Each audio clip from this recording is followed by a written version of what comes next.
Michael, the no need to Google McDougall. Michael, the mayhem McDougall. This is all in his bio, guys. I don't know what the hell he's giving me. Michael McDougall is a consistent top-producing realtor and team dedicated to exceptional client care and building positive, high-energy culture. Passionate about growth, Michael believes success comes from surrounding yourself with amazing people and pushing them to reach their ultimate potential. With a results-driven approach, he leads by example, ensuring every client and team member thrives. Michael McDougall. I don't know if you come up, but Michael McDougall.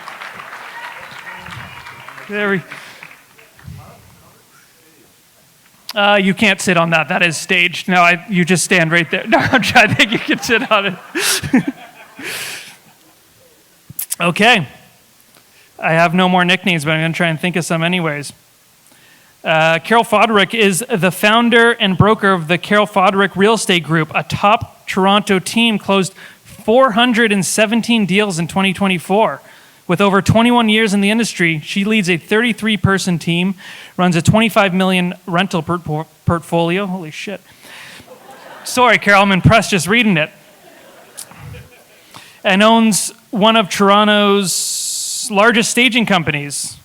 Known for 100% referral-based business, no paid leads or cold calls, Carol was the #1 producing group for Keller Williams Canada and earned nearly $4 million in GCI last year. Wow, she's taking us out for drinks after this. Her team ranks among Canada's top 100, and in June, she'll launch her own brokerage, Signature Elite Realty. She's also a proud mom of 2 and enjoys over 100 days off annually. Impressive. Carol Foderick. Good stuff. Ricky Rathore is a real estate broker, entrepreneur, and lawyer who brings a unique, multidisciplinary edge to the industry as broker of record, a RE/MAX Metropolis Realty. He leads stop laughing, guys. I told you what you're in for. He leads a 300-agent team ranked in the top 1% of TREB brokerages. He's also the founding partner of Rathore Bag Professional Corporation, combining legal and real estate expertise to deliver exceptional value. Respected leader and mentor, Ricky is shaping the future of Ontario real estate. Please welcome Ricky Rathore. There he is. One more. Oh, I thought you were just kicking me off stage. With over 36 years in the business and $2 billion in sales, Dan Plowman has set the standard for real estate in Durham region. Since 1989, he's led the market, winning Rookie of the Year, topping home sales year after year, and redefining what world-class service looks like. Dan and his team consistently get sellers more money and help buyers secure their dream homes with confidence. Their results speak for themselves. Mr. Dan Plowman. How are you, Dan? All right. Yes, my chair is full of pillows. And pass the mics down. Dan, I go to my parents' house for Thursday night dinner every night, and they were singing your jingle. I wasn't too impressed. Catchy jingle, wasn't impressed my parents were singing it. They might be calling you when they're looking to sell. Unfortunately. All right, how is everyone? Good, man. Good. Good. I feel like the energy's not matched, but all right. Great. Yeah, that's great. All right.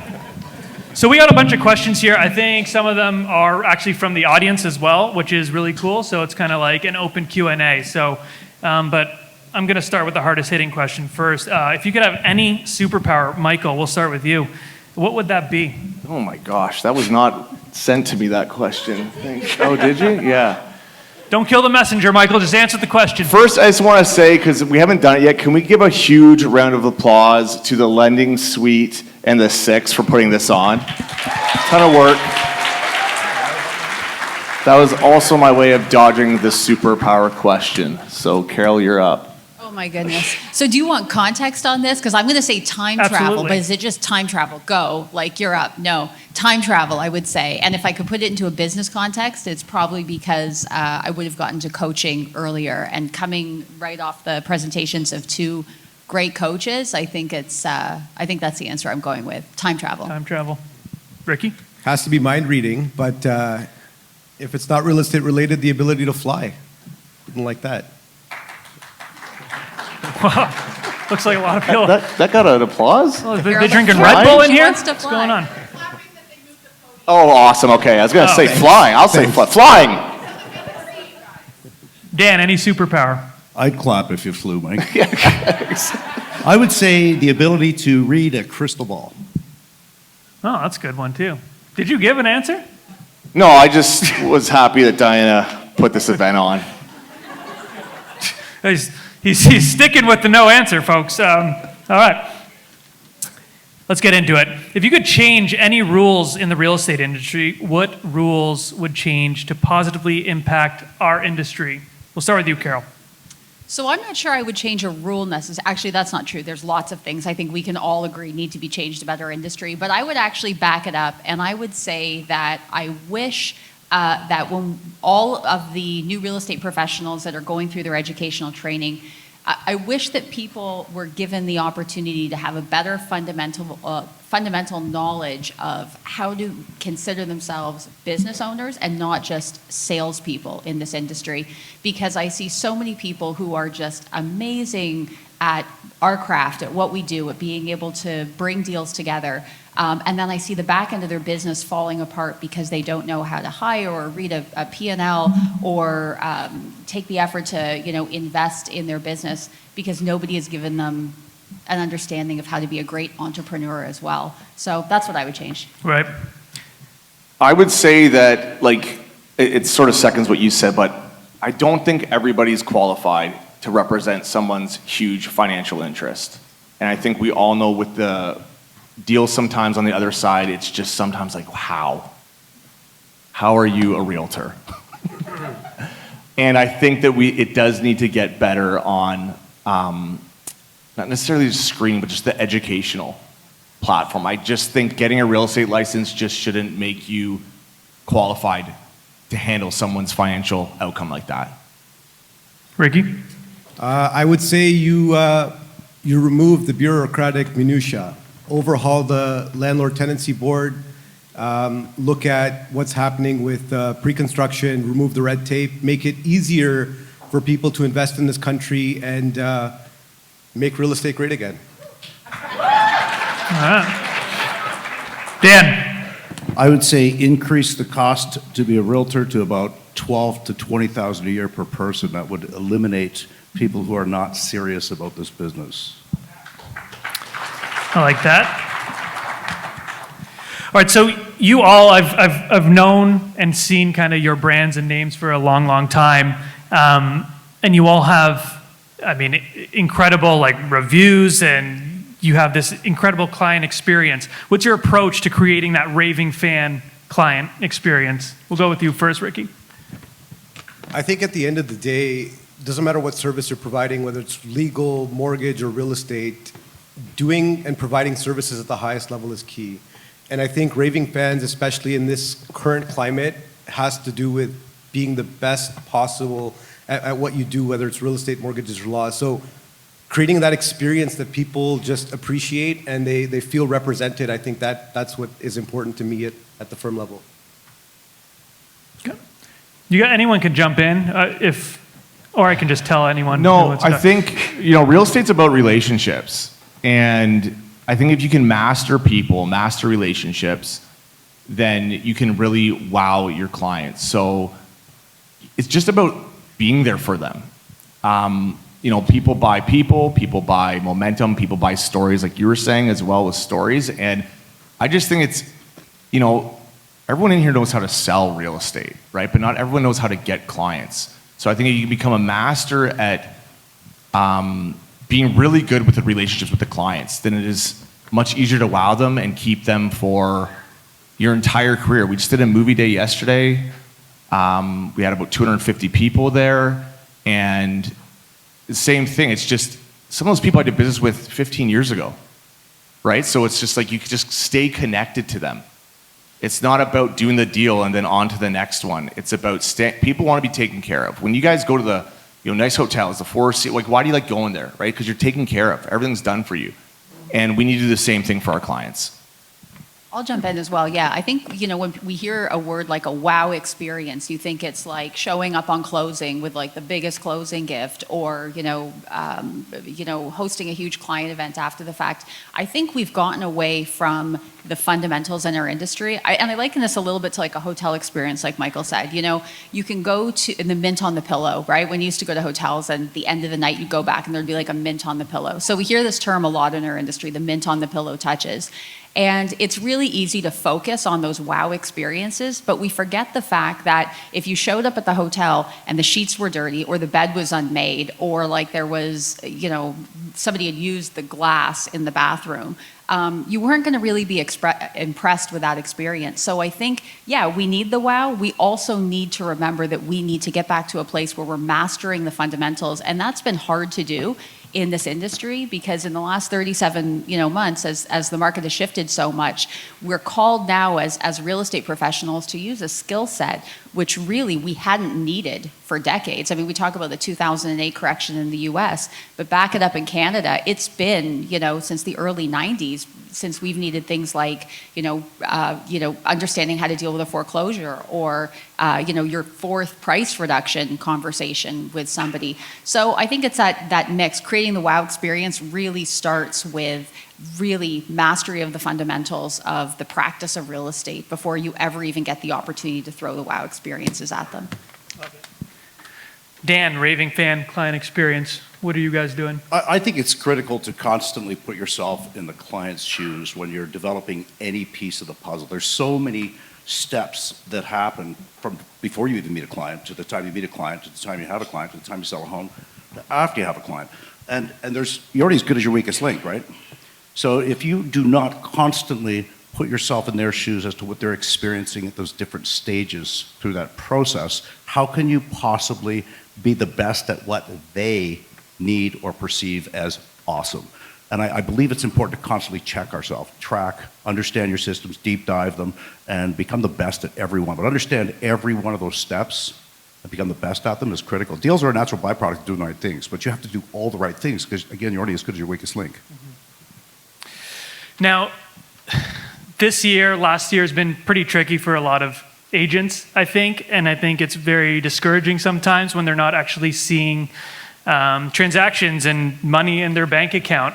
And a lot of times, as I'm sure everyone here knows, a lot of the work is building the foundation that you're not necessarily going to see the GCI right away or the transactions happen right away. So how do you define that success beyond the number of transactions or GCI, Michael?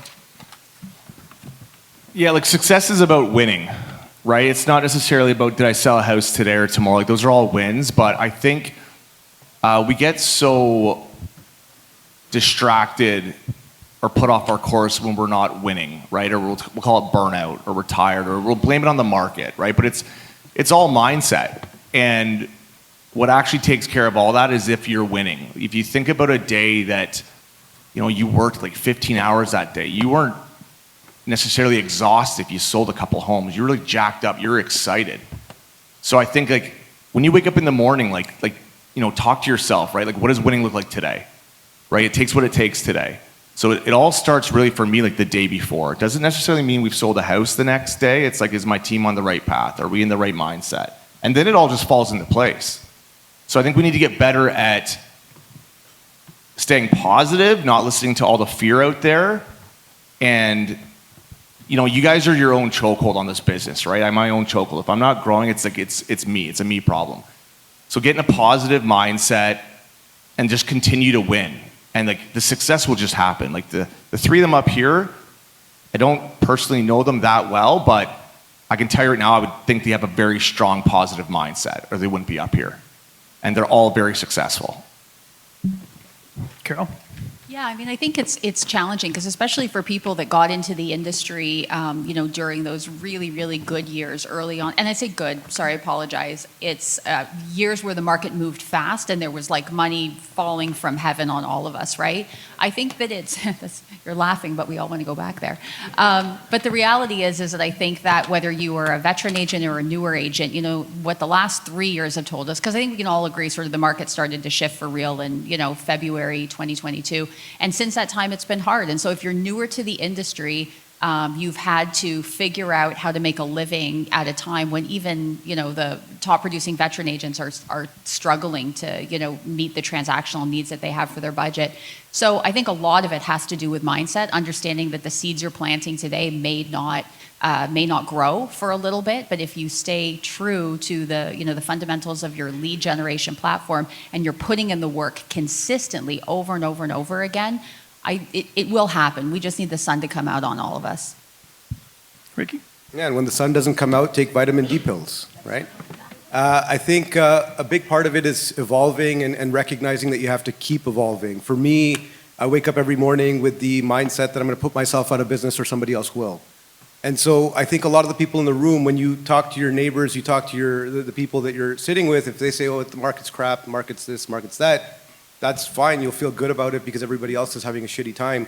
But I think the real approach is reevaluating what you're doing, looking at your day one, figuring out how to make sure that you stay on top of change and keep evolving because the industry keeps evolving. I mean, to see where we are today versus where I started 20 years ago is a totally different thing. So that mindset, that focus is important. And I mean, I hate to say it, but look at your business plan. And if somebody follows you around for 7 days, would they say that you've done this? Have you taken the steps to actively fulfill your goals in that business plan or not? And ask yourself if you're doing that. And if you're not, then revisit what you're doing. Got it. Dan? I guess I'm the oldest up here because when I started in the business, nothing was falling from trees. I guess power sales were. I started in November of 1989. My broker said I was 25 years old. I just sold an HVAC company that I'd built up from 18 to 25, 21 people. Came into the business with 3 children, and I was scared. I watched the Durham Region Real Estate Board pretty much cut in half for membership over the next 24 months. People were walking away. Power sales like you wouldn't believe. Interest rates 15, 16, 17%. It was tough. I remember knocking on doors hoping I could get people to list their homes because they all had their for sale by owner signs up. What a great opportunity. They've got their hand up. I don't even have to harvest them. Except when you knock on doors in Oshawa, everybody seemed to have a pit bull in the early 90s. I got bit a lot. So I went to Whitby, knocked on those doors. Let me tell you, poodles hurt also. It wasn't easy. And I think for me, I was able to learn how early on to interrupt the norm. When I knocked on the door and said, hi, I'm a realtor. I want to list your house. I got bit. When I knocked on the door and said, I'm a realtor and I don't want to list your house and took a step back, people were curious and held their pit bulls. And you have to learn how to interrupt the norm. You have to learn how to interrupt and change something in your language or whatever it is you're doing to get people's attention. The next thing people would say to me is, then why are you here? Before I let my pit bull go. And I would explain that I have buyers in the area, and if I could match a buyer for them that would work, because I maybe can't find this buyer a home, we could maybe exchange some things. They said, what? I said, well, you got a lot of people that come through your house. I want their names and numbers, because I can help them buy, and it doesn't cost them anything. I picked up so much business. You would not believe how much business I got from that. I got really good at it. I specialized in that. Of course, for sale by owners went by the wayside as the market changed. But for 3 years, I made a lot of money just with that, just interrupting the language and the way I was received by the consumer. I can honestly tell you that whatever you do what you love, but then be consistent at it. I love what you said about passion, right? Do what you do, love what you do, be passionate about it, because it's easy to be consistent then, right? Those are great words. And I believe all of the things that you're hearing are great things. But for me and my experiences, a little bit older, I guess that's what I'll say. I was 6 years old, I think, when you got into real estate. I was like watching Looney Tunes eating a bowl of Fruit Loops, probably. You're out hustling, door knocking. Wearing a onesie. I was going to be born in 3 years, so... Also, Dan Plowman gave you a compliment. You got to tell your parents that. I know, yeah. I do. Next time I sing the jingle, maybe I'll actually stay and won't go home and rage. Great jingle, though, by the way. Seriously, I'm not even lying. Like, it's so catchy. And whatever. It's good. This is an interesting question. If we had your time travel superpower, because we all started at different times, and I think a lot of your fundamentals will still work today. So what would you, if you could go back literally day one of each of you getting your license, what would you tell your younger self, that person, knowing what you know now? I thought about this, and I think like writing down scarier goals at that time would have pushed me even harder. I think I was comparing myself to too many, and I'm not putting them down, but it's just small thinkers. I think it's easy to compare yourself to someone just doing a bit better than you. And I think getting around some really big thinkers at that time would have helped my trajectory and just sort of picked up the speed of the success. So yeah, I think it's just like one of those things where it's like, we all play a little too small, and I think our goals need to scare the shit out of us, right? So back then, I'm, being brand new, I was 23 when I started, I'm just comparing myself to someone just doing a bit more, right? And now, like, my goals are super scary, like the production we want to do, who we want to be, the production of the team, the success. And I think if I thought like that, and a lot of that's coaching, like we're in coaching 4 days a week, like that's coaching, that's not just me. But I think that's what I can tell you guys is like try and play a bit bigger or a lot bigger, right? Don't, like you're holding yourself back. You're believing the stories in your head that you're making up on why something wouldn't work. And you need to stop those bad habits. Yeah, I would play right off of that as well. So if I could go back and tell my younger real estate self something, it would be probably to get into a coaching community earlier. I don't think there's anybody that needs a coach, but it is a true statement that we all do better with coaches. I mean, we all watch, or many of us watched Rory McIlroy win the Masters, yesterday, finally. Professional athletes at the highest level have multiple coaches. They've got training coaches, they've got nutritional coaches, they've got mindset coaches. We need coaching. And I would say if I could go back and, speak directly to myself, I would have got into, leadership coaching, much, much sooner, not only because of the insight into myself that it gave me, but it was the exposure to the community of people and being able to draw on their, our collective experiences as a group that allowed me to sort of level up. If you're the smartest person in the room, you need to get into a bigger room, so. Agreed. She stole all my thunder. Join the right brokerage, literally. I think when I started at the age of 18, my first training, I pulled up into the parking lot, there were a bunch of agents drinking, and I was thinking, is there a banquet hall that just lost their license, or what's happening here? And so if the same people follow you up to that training room and you're sitting there looking around you, figuring out what's going on, I think for me, if I could go back, joining the right brokerage is step one. Secondly, make sure you're not the smartest person in the room. Third, if you can't afford a coach, there's lots of coaching stuff available online, but again, join the right brokerage, you'll get coaching at the brokerage level as well. So mindset, framing, and goal setting are important. I don't want to discount or minimize. If your goal is to have one deal this year, and that's your goal and you achieve that, that's great. You don't have to make $1 million if that's not what you want to do.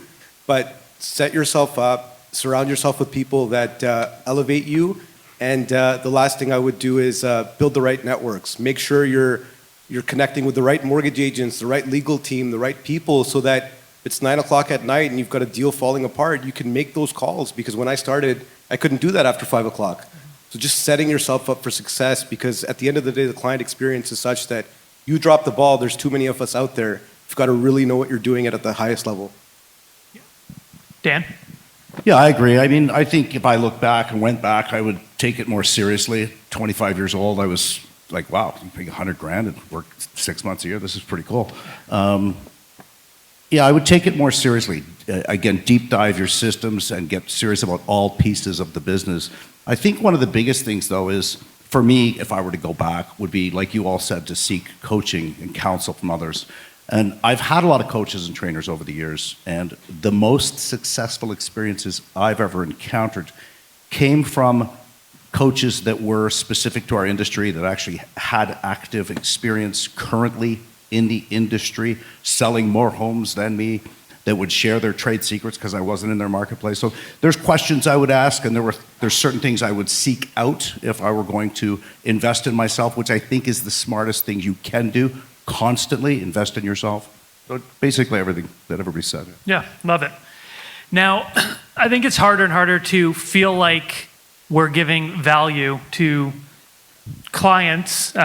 This question is directed around that because the clients have so much data now, way more than, I mean, Dan, when you started, I guess you were using like the Glengarry Glen Ross book. Yeah, like a slate and a piece of chalk, yeah. And and you had everything. If you didn't show your client the properties for sale, they didn't know what was for sale, correct? That's right. Yeah, it was a little more protected in that regard, and we actually had to go pick up keys at the office and then drive, show the house, take the keys back. How many times I lost keys and I had to pay for locksmiths was crazy. But yeah, it was a different time. You're right. Right. So the question is, consumers today are more educated than ever. They walk into showings, they have House Sigma, Zolo, Redfin data already pulled up. How can agents stay relevant when buyers already feel like they have all the data? This just goes back to like, to me, it's about relationships anyways. So there's always going to be new apps, information. You can go online and find anything, but is my mic on? Yep. Yeah, okay. But they're not hiring me necessarily for that. So to me, it's like, AI is always going to just keep getting better. There's certain people that would never get in a car that drives itself, right? And then there's lots of people that would. There's always going to be people that want relationships and person-to-person experience. Yeah, I don't even know if that answered that question. Yeah, it did. It's fantastic. Okay. Fantastic. Yeah, and I think this is it, right? Like, you know, Marianne asked the question earlier, you know, what is the fundamental issue with our market right now? And there was, you know, education, there was motivation of the market, but I think this is the challenge, is that a confused mind is always going to say no. And right now there is just so much noise out there in the media. It's the first, second, third, and fourth news story every time you turn on any media outlet. It's being constantly fed to us through social media feeds. And the challenge with that is that, you know, in the absence of true leadership of your clients are going to listen to anybody that's talking. And so you can't expect to show up and be able to confidently, you know, coach them through what is the largest financial transaction of their life if you have not already done your homework in terms of being able to interpret the data. So I think it's really just important to continue to educate ourselves. And that's why it's so important to come to events like this. Like we've all, I'm sure all have already learned something here today. It's how do you take it away and relay that back to your clients? Because if you're not on the phone with them, if you're not out front, they are setting the narrative, or their narrative is being set by their cousin's uncle's brother who bought a house last in 1988 and is going to coach them through the whole thing. You need to be out in front of your people, or don't expect to be deferred to as the market expert. Ricky? Gatekeeping information is not a value proposition. If I'm showing clients that have information, it means that the conversations I can have with them is more meaningful and impactful. I want them to have as much information as possible. And I think everybody that looks like AI now, I mean, if you go into Realm, you can search using AI in Realm for those of you that are members of TREB. So you have to evolve, you have to adapt. You want more informed clients because I think you can have a more profound and more of an impact on that transaction if your clients are more informed of what they're dealing with. And for those of you that think AI is going to level the playing field, it's not. I was at a coaching session, and one of the coaches, Michael Thorne, mentioned that AI is more of an amplifier. So if you're a 2 now and you're using AI, you'll be a 4. But if you're already an 8, you'll be a 16. So for those of you that are in the room looking at AI thinking that, okay, this is going to level the playing field, it's not. The people that are already very good at what they do are going to become way better at what they do. And so you have to keep adapting. Yeah, I agree. I agree with everything. It makes sense. I also believe that as salespeople, that I hate that term. I think we should be called consultants, by the way, not salespeople. Because we consult. We give people actual facts, opinions based on facts that help them make their next move. And I believe that interaction with buyers or sellers is not going to go away. That can't go away. Yeah, it's as simple as that. I mean, we don't need to kill that. Yeah. Keep going. Cool. Yeah, we have about 10 minutes, so I'm going to get some questions that I was really intrigued with just because of the level of talent and bosses we have on stage here. And I think a lot of people might need to hear this in a year like this, or even if they're having, a great year, because you have all just had so much success. Sometimes people see you and they just think, oh, you just have success all the time and nothing ever changes. So what's a major failure or misstep that taught you something crucial for your growth? Michael? You want to keep Michael starting, first. eh? He's always- You just want me to keep, I mean, like, I don't know. It looks like you're I ready think at all Dan can times. start this one, because Dan, he you keeps wanna going start? last. Sure, I'll start, yeah. And Dan just keeps repeating what I say, so maybe Dan can go this time. I coach him 3 days a week, it's fine. I was hoping he would pick up on that. I'm Dan McDougall. I spoke too much. I spoke too much when I started in the business. I remember very early on I did a deal with a prominent top realtor, was the top realtor actually, in our office at the time. One of the largest offices in Durham region. She was killing it. Like, she was making $1 million a year back in 1990, 91. Like, that's a lot of dough, right? And I remember doing a deal with her one night. The next day I sat in her office and I walked in her office and I said, hey, thank you so much for last night. Is there anything I could have done better? You know, this 26-year-old kid, right? And she doesn't say much, but when she speaks, you listen. She said, sit down. So I sat down. I was like, oh, I felt like I was going to be in shit, right? I kind of was. She said, Dan, you're either going to be one of the top realtors in Durham region or you're going to be out of this business in the next 2 years. And I'm sitting like this, right? She said, I've never in my life witnessed someone, because back then we would present our offers. So I'm sitting with her and her sellers presenting my buyer's offer. This went on for a good hour, could have taken 10 minutes, because she explained to me how she'd never witnessed anyone sell the same house 4 times. I talked myself in and out of the offer. So, I learned to speak less. And one of the really strong, big qualities I'll never forget this realtor had and still has is that she doesn't say much.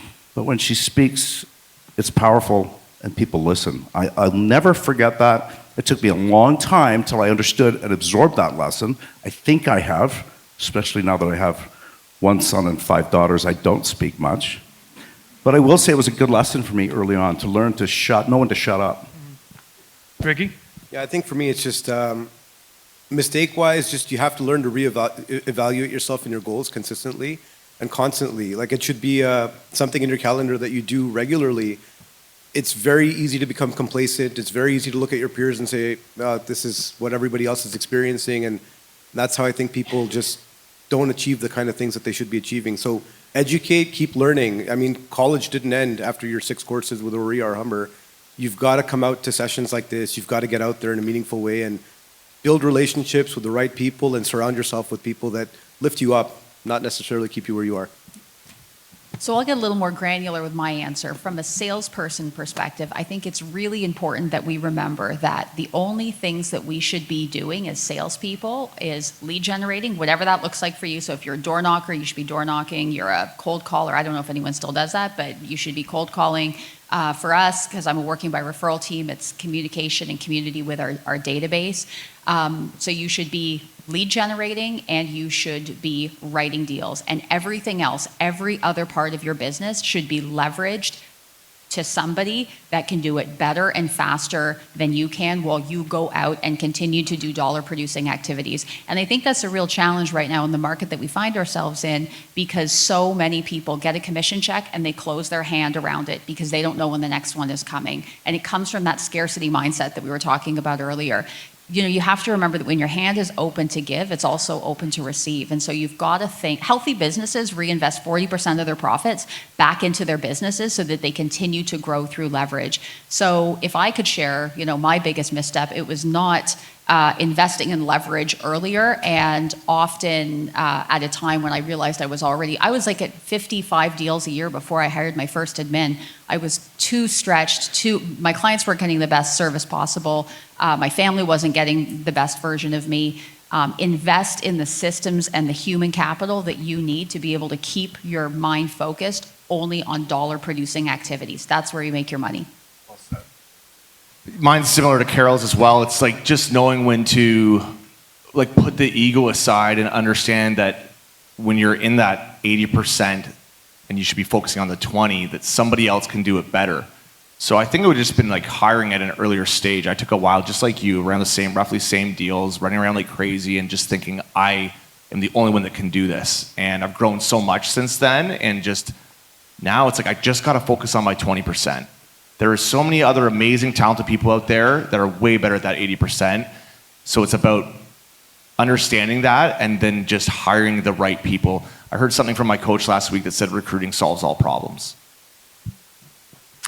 Okay, we got 2 more questions. This one a bit of a rapid fire, just because for people who are leaving here right after this, if you had to make $100,000 in the next 90 days, what would you do, Carol? I would pull up my database and I would call the people who in the past have shown up in support of my business, whether it was 15 years ago or 15 days ago, and I would call them and I would thank them for their business, and I would remind them that I am never too busy to be of service to them or someone else that they know with anything real estate related, and I would watch the money pour in. So this is because it's not relatable maybe to some what I'm going to say if you're newer or just been in the business for a few years. If right now you had to make $100,000 in a month, which you can do, I would do an open house every single day. I would do 30 open houses this month. You're going to meet a ton of people, hone up on your skills, and 100% you should meet enough people where you're going to make 100,000. So if you're newer how many like newer agents are in here or like under 5 years? Yeah, so like if you're like ready to go and you're not seeing success right now, you need to get in front of more people. I said something last week as well. For everybody, if you have the same skill level today that you did yesterday, that is an embarrassment. You need it to keep evolving in this business. Open houses, 30 days in a row. Who would do that? Who would do 30? If they could make $100,000 right now, who would do 30 open houses this month? Okay. DM me a month from now. Let me know how it went. DM me like in 5 minutes, because I've got open houses this weekend that I can't film. What'd you say, Suzanne? We're on? Let's do it. DM me just to talk. No, they're already excuses. Already excuses. Okay, rapid fire. Let's Living keep in the going. lease already. Dan. It's Easter. Dan, 100,000 Yeah, I mean, in I 90 think it's important people know there's no magic pill. I mean, the quick short answer, spend 200 on lead gen, you'll make 100. You're already as good as your weakest link. You can do 30 open houses without question, but if you're shit at doing open houses, you won't have anybody. If people don't like you don't like that. Be passionate about what you do. Understand how to interrupt the pattern when people are coming through those open houses. And whatever you're going to do to produce meeting people, be passionate about it. Understand that until you interact and create a relationship with someone, there's no chance of them wanting to work with you. So get good at that and then tighten up all the other steps so you don't drop them through the hole, because again, you're already as good as your weakest link. But yeah, I think it's possible. I mean, I did 16 deals in my biggest month way back in the day, and that was about 100 grand. That's how low commissions were back then. And I will say, the part I never talk about though is I took 3 months off after that and was burnt out. But yeah, it's possible. You can. But the difference now, and I like that you said this earlier, the incubation process from the time of inception, meeting somebody, is different. It's not like it used to be. So be patient and know that whatever you're working on now sometimes doesn't harvest immediately, right? So understand that, know that. Yeah, I dressed up like Freddie Mercury and haven't, so if anyone wants to try that, 100,000 in a month. Cool look. Ricky? Yeah, I think it's important to remember that there's no such thing as new business. You're taking somebody else's business. And so in markets like this one, where agents are reluctant or hesitant to call their clients, they feel like they did a deal last year that they shouldn't have done. If you're not calling your people, somebody else is. So make sure that you're really connecting with everybody you should be connecting with. I would be focusing on video content. I would be focusing on putting out seminars. And farming works. The strategies have evolved. So things like, I'll tell my team, instead of doing a generic kind of just listed, just sold flyer, put out a flyer that says crime rates have changed in your neighborhood. This may affect the value of your home. Scan this QR code to learn more. Your data is important. Your follow-up is critical. And the information that you're getting out right now, be in front of people. Everybody else is scared, so be in front of people right now. Right, this is the last one. Ricky, we'll stay on you for this, because I think people overlook how great partnerships can be outside of this industry. What partnerships outside of real estate, mortgage, legal, staging, have helped you grow faster?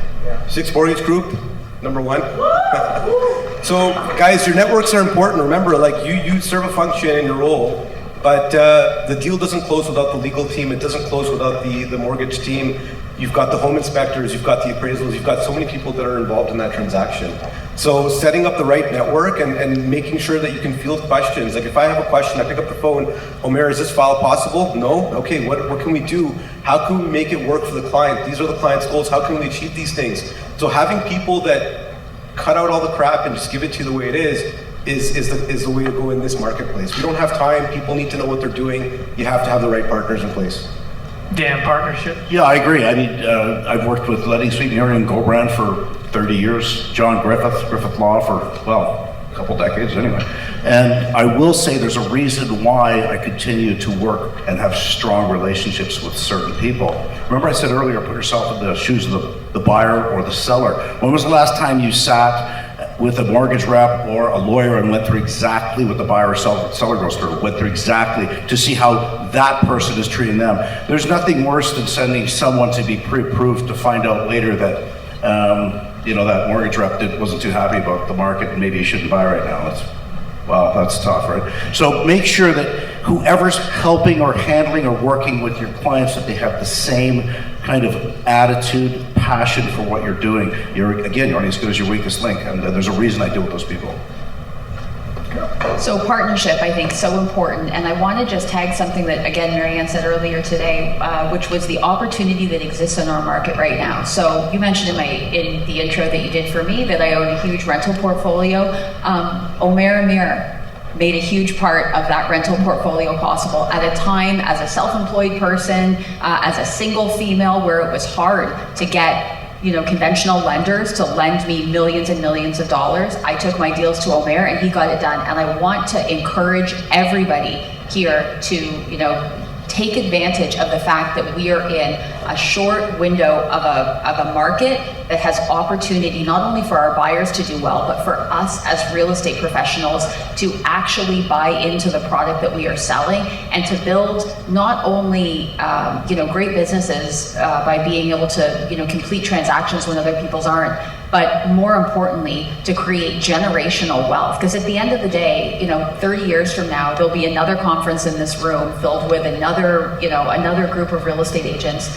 And the only thing that we will have left is what we were able to take out of this industry. And so I would say, everybody in this room, you're a commission salesperson, make sure you're paying yourself first. You need to be investing in the products that we sell. Speak to somebody from the Sixth Mortgage Group, speak to Omer. Try to find a way to be able to take advantage of this market, because truly there's no better partnership than you can have than a great mortgage broker who is willing to take you yourself on as a client and find a way to get you into investment real estate.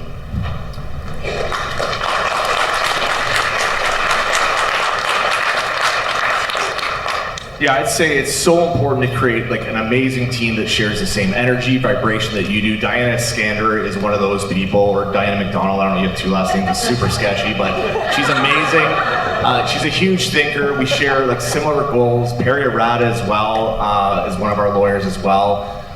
It makes the deal so much easier when you create this amazing team that you want to go to the top with. So thanks, Diana.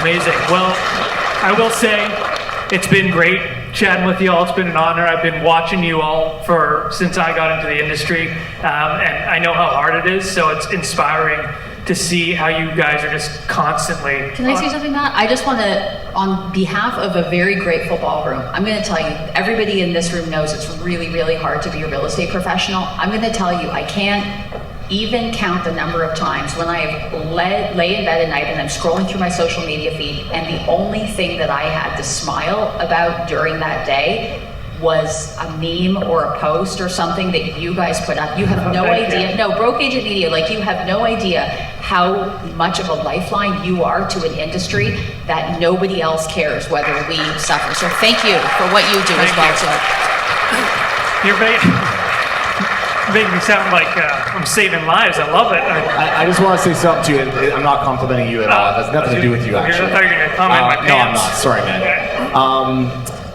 Who saw the Masters yesterday? So I feel like sometimes we just give up so easy, right? We hit failure and we just give up so easy.